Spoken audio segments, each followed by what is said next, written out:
তো পূজাটা শেষ হয়ে গেছে, বাইরে বেরিয়ে চলে এসেছি আমরা। ভেতরে এন্ট্রি নেই, এখানটা চলে এসেছি। আরও দুজন ওখানে আছে, ঠিক আছে। 3-4 ঘন্টা দাঁড়িয়ে পূজাটা শেষ করলাম, যে বাইরে ঘুরবো। এইটা হচ্ছে মন্দিরের বাইরের ভিউ। অলরেডি আমরা আসতে লেট করে ফেলেছি। এটা হচ্ছে মন্দিরের বাইরের ভিউ। হ্যাঁ, আর এখানে একটাই সমস্যা কি সবসময় বৃষ্টি হয়, এনি টাইম বৃষ্টি হয়। এটা মন্দিরের বাইরের ভিউ। আর একটু দেখানোর চেষ্টা করছি তোমাদেরকে।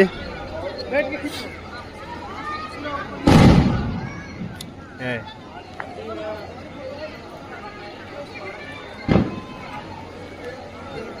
রাতের ভিডিও সেই লাগছে। হ্যাঁ, ঠাকুরের পূজার ফসল এইটা।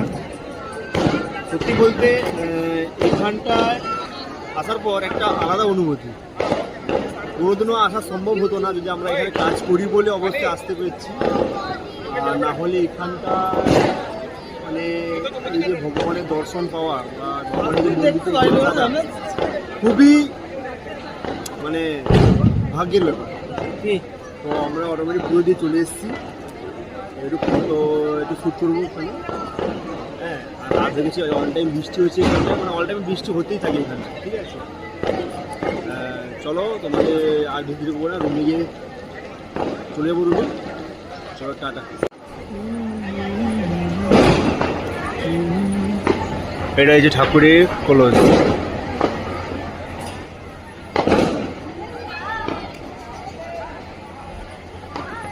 পুজোর কারবার শেষ, এখন রুমে সবাই বসে আছে।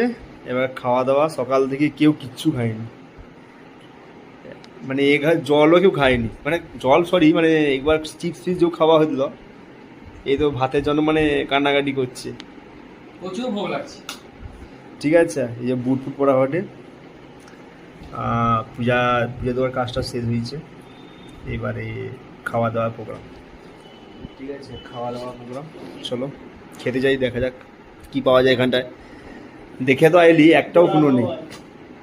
জন্য নিয়ে যাচ্ছি যে এগুলো, এই প্রসাদ, এই যে এগুলো হচ্ছে এখানকার প্রসাদ। আর এগুলো হচ্ছে বাড়ির জন্য নিয়েছি,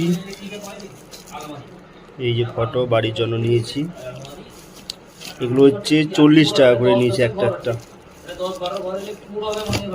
যে নিয়েছি এগুলো।